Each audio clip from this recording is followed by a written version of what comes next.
ug happy Sabbath kanatong tanan mga pinalanggang mga kapaglaom. Daghang salamat Sister Alea sa maanindot nga alawiton nga kanunay natong hinumduman mga kaigsunan nga sa atong kasing-kasing sa atong kinabuhi kanunay natong batnan ng Dios.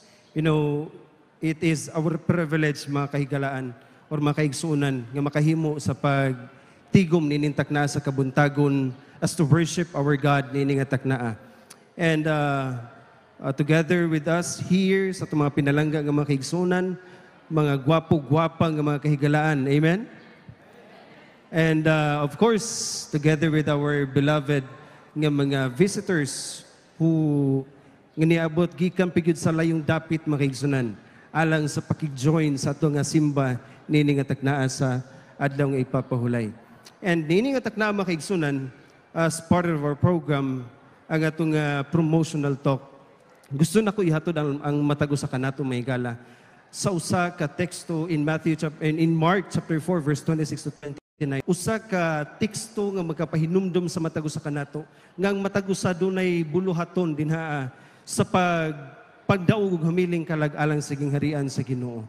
You know, this has been the theme of our mission mga igsoon.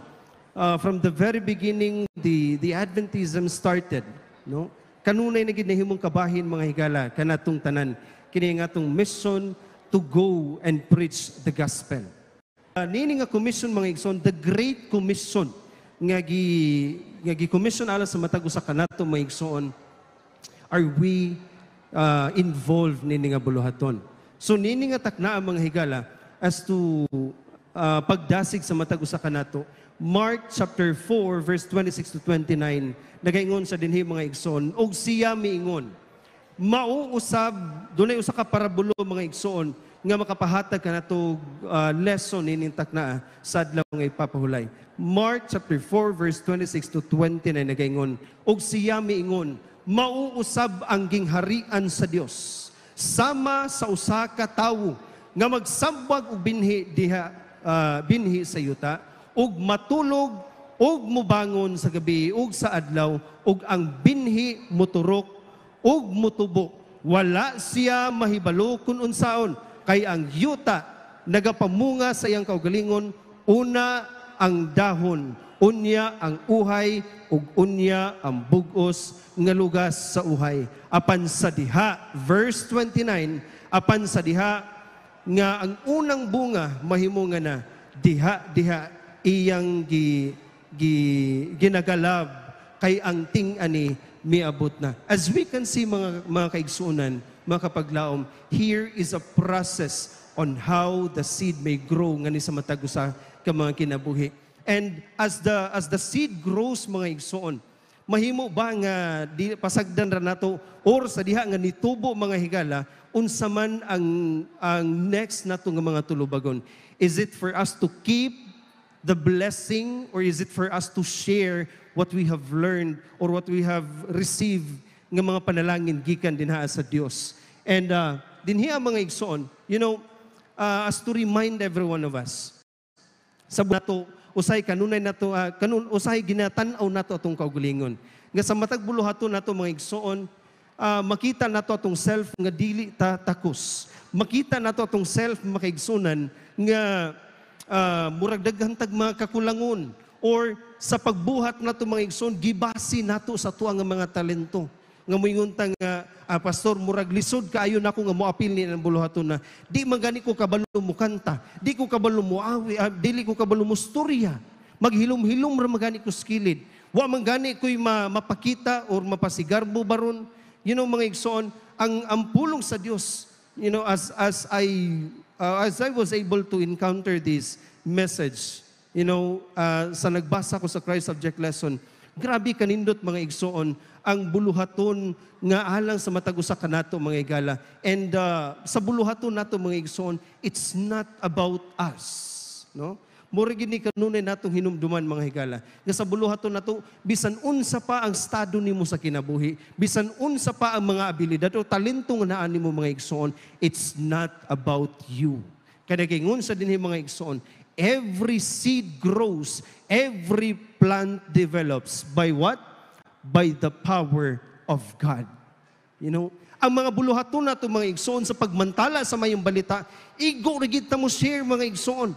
Igo rigid ta mo pahat sa mga panalangin nga atong naangkon. Igo rigid ta mo adto sa atong mga higala alang sa pagsangyaw ngadto kanila mahitungod sa pulong sa Dios ug ayaw nagkabalak mga igsoon kunang kanang lisong imong gitanom diha sa mga kasing-kasing kunang kanang pulong imong giser ngadto kanila mahimo bang mababungahon. Kanay gingon ang Dios mga igsoon ang pagpatubo sa liso ug ang pagpa-develop sa lisong imong gitanom sa mensahe nga imong gi-share ngadto sa mga katawo mga igsoon, it is by the power of God, not by who we are mga igsoon. And it is a blessing to know mga igsoon. Gani gitudloan ni sa Dios ang mga tinun-an niya. Nagaingon sa dinhi, he thought that it was nothing they possess in themselves which would give success to their labors. No? Usahay makaingunta nga kining akong buluhaton, kini akong pagpangwali, mahimo gid ni successful kay maayo gud ko mustorya or maayo gid ko mustorya, na ako'y talento or mahimo nga successful ang buluhaton tungod kay influencer, dako kay kog influencer nini nga kalibutan na no mga igsoon. Remember what Jesus taught to His disciples. It was nothing they possess in themselves would give success to their labors. But, nagaingon sa, it is the miracle working power of God which gives efficiency to His own word. Amen? Mo na mga igsoon, sa mga buluhaton nato, mga kapaglaom nato, nga naglantaw karon, it is not just about who we are. No? It's not about unsa kadako ang talento nga naa nato mga igsoon, but it's about the working of the Holy Spirit ngadto sa mga kasing-kasing sa mga ginasharean nato sa ato ang sa pulong sa Dios mga igsoon. And gani nagaingon sa dinhi, the work of the sower is a work of faith. Mao ni mga igsoon ang nakanindot kay mga higala nga ang buluhaton nato mga igsoon sa pagmantala sa may balita, ang pagpantanom nato sa mga mensahe ngadto sa mga kasing-kasing sa atong mga higala, sa atong mga kahigalaan, it is a work of faith. No? It is a work of faith mga igsoon. Dili na kun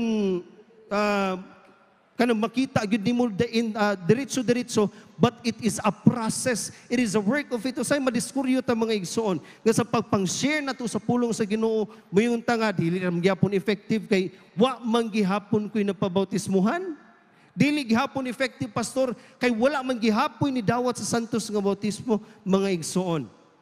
The work of the sower is a work of faith. Gani nagaingon sa dinhi, subject lesson page 65. The good seed may for a time lie unnoticed in a cold self. Siguro sa karon nga panahon mga kaigsunan, wa pa nato nakita ang resulta. Wa pa nato mga igsoon nakita ang produkto. But nagaingon sa dinhi, worldly heart giving no evidence that it has taken root, but afterward, after we share the gospel, after we share the message, after we plant the seed ngadto sa matag kasing-kasing sa mga kahigalaan, ningayon sa dinhi, the Spirit, afterwards, as the Spirit of God breathes on the soul, the hidden seed springs up. Pagkanindot mga igsoon. Siguro sa karon wa pa nato nakita ang produkto, but later on mga igsoon, as the Holy Spirit works in the hearts of these beloved individuals na ginashare nato sa pulong sa Dios, makita nato mga higala kung unsa gid kanindot ang buluhaton nga ang gitanom nato nga liso sa kasing-kasing sa mga higala nagbunga mga igsoon, and matingala ra ta pag-abot sa langit, there will be someone who will magpasalamat sa imuha mga igsoon. Nagpasalamat kay imo ang gibisitahan, imo ang gisuruyan, imo ang giampuan, imo ang gisharean sa pulong sa Ginoo, and we will be surprised mga igsoon nga pinaagi sa balaang espiritu mga higala nga naglihok nganhi sa atong tagsa-tagsa ka mga kinabuhi sa pagmantala nato sa pulong sa Dios. There will be a fruit later mga igsoon. Gani, we are to do our work and leave the results with God. No? Basta muhimo, mutrabaho lang ta mga igsoon, ayaw kabalaki ang resulta, kay it is the working of the Holy Spirit, it is the work of God mga igsoon, ang pagresulta sa pagdaog sa mga hamiling kalag. And Ephesians chapter 11 verse 6 nagaingon, in the morning sow thy seed, and in the evening withhold not thy hand. Isalig ra sa Dios ang tanan mga igsoon. As you work, as you plant the seed ngadto sa mga kasing-kasing sa itong mga higala, don't leave it sa imong kaugalingon mga igsoon nga moingon ka nga mapabautismuhan gidapat na sa tungod sa ako. No, leave it all to God. Just do your work to share the gospel mga igsoon. And nagaingon pagkanindot pagit kay mga igsoon, while the earth remaineth, the seed time and harvest shall not cease.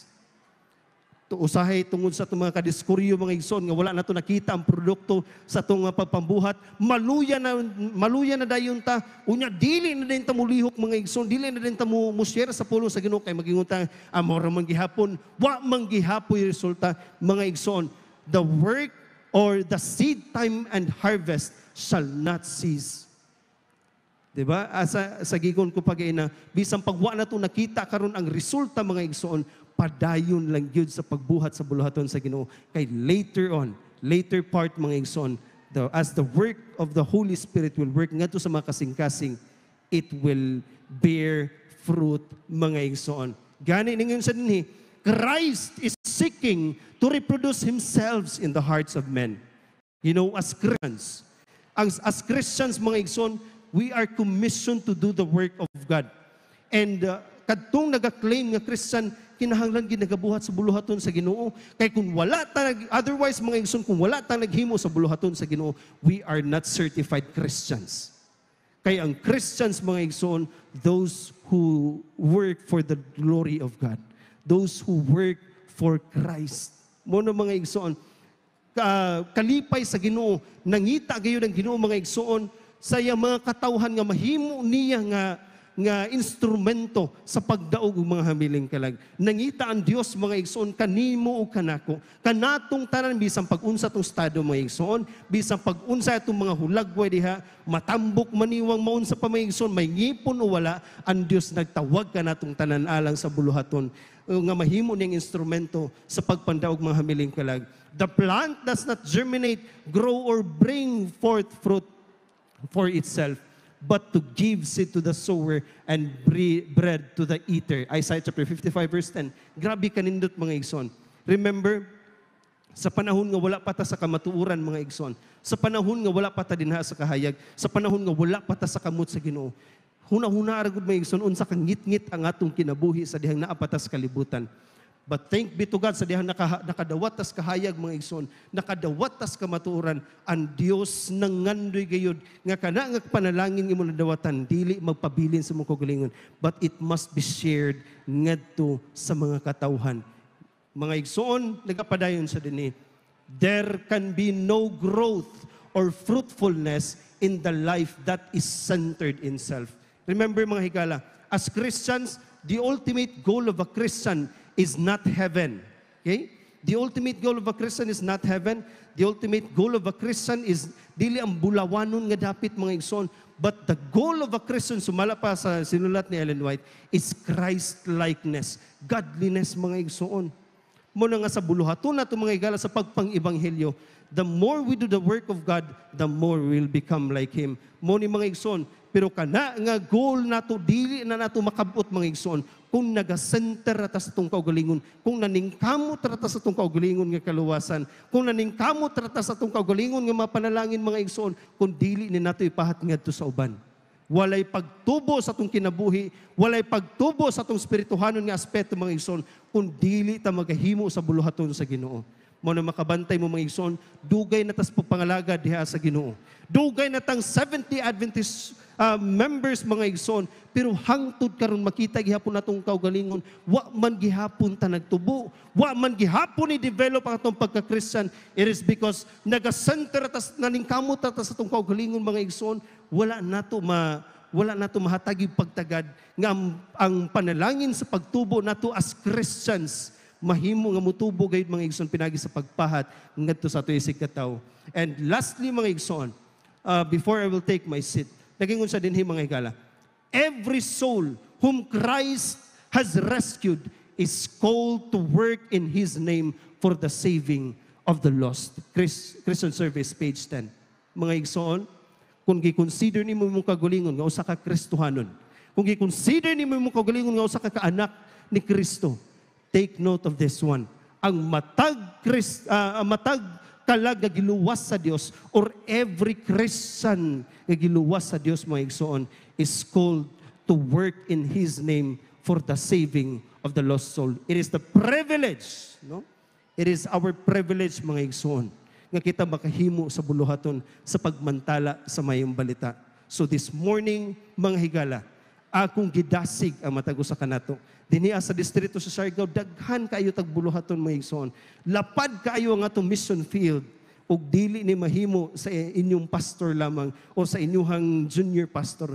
Apan uban sa pagtambayayong natong tanan, mga igsoon, mahimo nato ang buluhaton sa Ginoo sa pagmantala sa mayong balita. Gani sa katapusan, ningon siya dinhi, quickly the last great harvest would be ripened and Christ would come to gather the precious grain. Sa diha nga malukop ng minsay tibok naong sa kayutaan, mga igsoon, sa dili madugay ang Dios mubalik gayud.